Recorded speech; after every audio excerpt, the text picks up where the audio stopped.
This is a completely new product, revealed by Mark Zuckerberg, and Meta is a pair of fully holographic augmented reality glasses that they call Orion.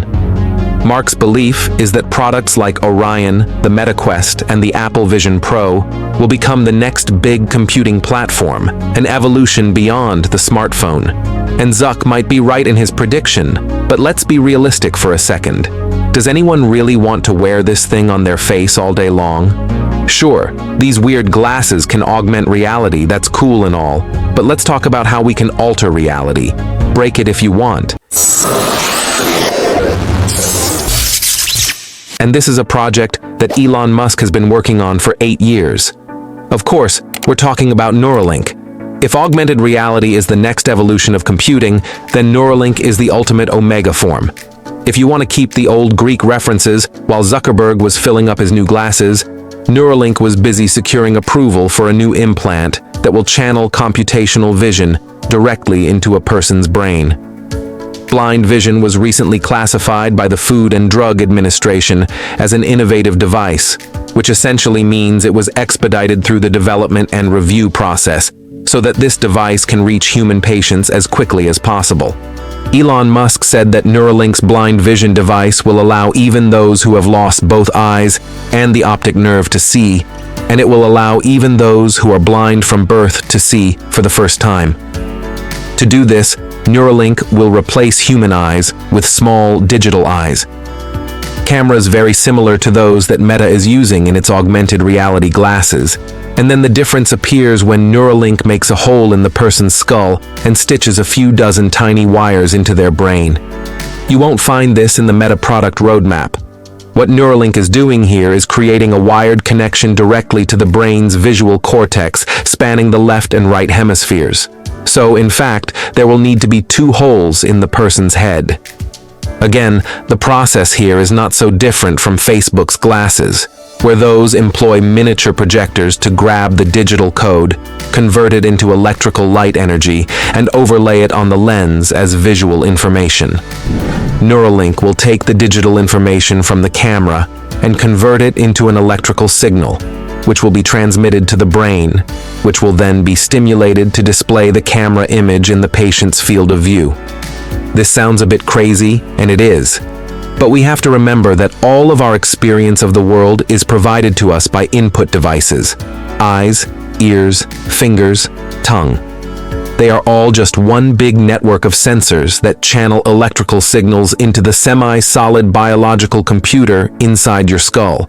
That's you, a gray, wrinkled lump connected to a meat suit. And that's existentially a little scary, but we can either let that keep us awake at night or use our knowledge of science and biology to explore the system, to hack the human experience, to break reality as we know it. This is something Meta can't do. In an interview with Cleo Abrams, Zuckerberg admitted that haptic feedback is not possible with augmented reality. The glasses can show any experience, but they can't help you feel it. Zuck also conceded that smell is a critical component of an immersive experience, but it would be an incredibly difficult challenge to bring it into augmented reality.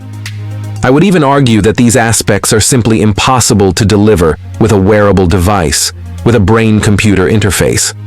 On the other hand, there is no theoretical end to the possibilities. Now, let's take another quick pause in reality here. As fun as it is to insist on Zuck, I have to admit that his new haircut is a great improvement in looking like a real guy. Easily the best decision he made since all that Facebook thing. But these Orion glasses are definitely one of the craziest products we've seen in a long time. They are very impressive and exist in the real world, even if they also make you look like an idiot.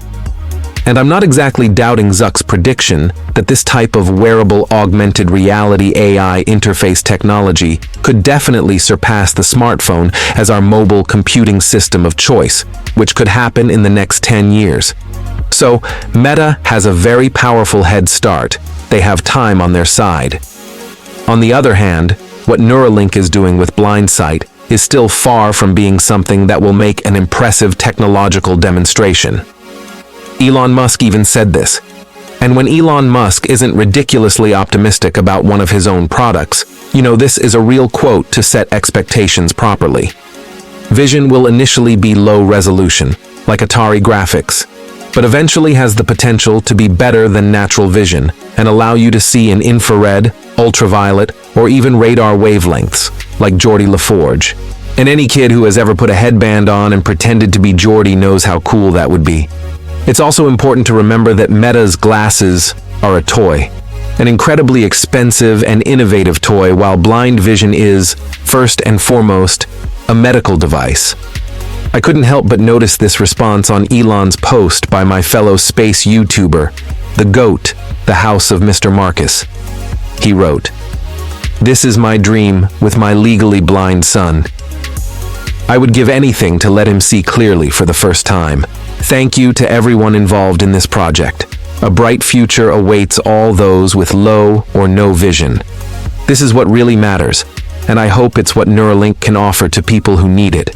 But if we wanted to shift gears back into optimistic mode, if nerd glasses are the next big tech fad of the 2030s, then maybe we're looking at Neuralink as the next big thing, a technological revolution for the 2040s.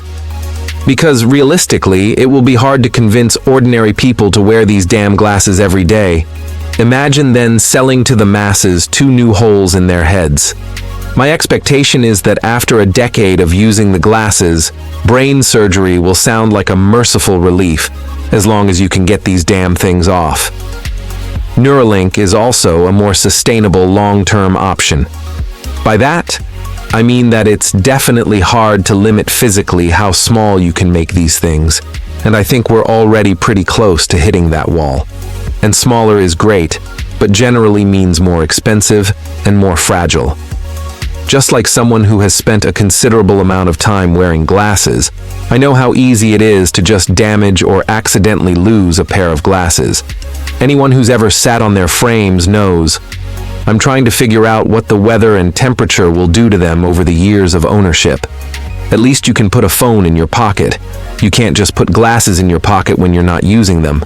What are we going to do with glasses hanging around our neck like a bunch of librarians? Not that there's anything wrong with being a librarian, but you know what I mean. With Neuralink, the biggest investment is the surgery, but it's an automated surgery done by a robot, so it won't be cheap, but it also shouldn't be absurdly expensive. And now that you've done it, the only thing you'd want to update would be the chip and the battery. They can just take that out and put in a new one, which has already been done with monkeys, although they have to cut their skin flap and peel it first, then sew it back up. So you'll probably want to keep update cycles to a minimum, but it's an option. And the advantage is that you can use this device anywhere, anytime, without anyone knowing you have it. And in theory, you can use the link to interact with any other device or technology. Everything would go straight from the computer to your brain, and from your brain to the computer. And if things keep going the way they are now, there won't be a computer in the world that isn't running some class of artificial intelligence. Elon Musk imagined this AI interface working as a third layer of functionality in the human control center. The primary layer is your limbic system.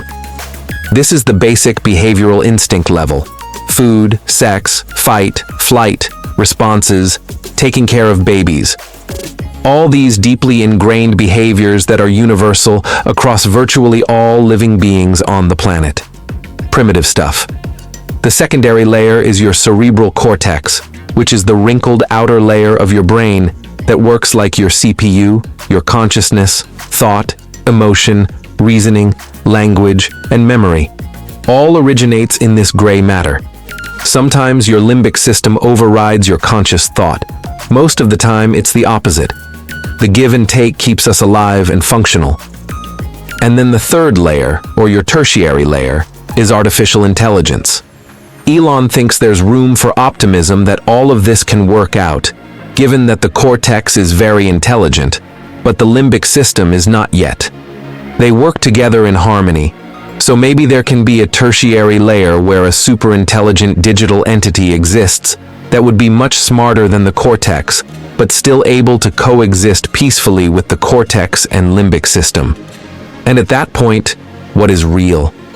If you can have a fully immersive sensory experience in virtual reality that you can taste, touch, smell, and feel, would that really be different from something that happened in the real world? Is that already what we're experiencing now?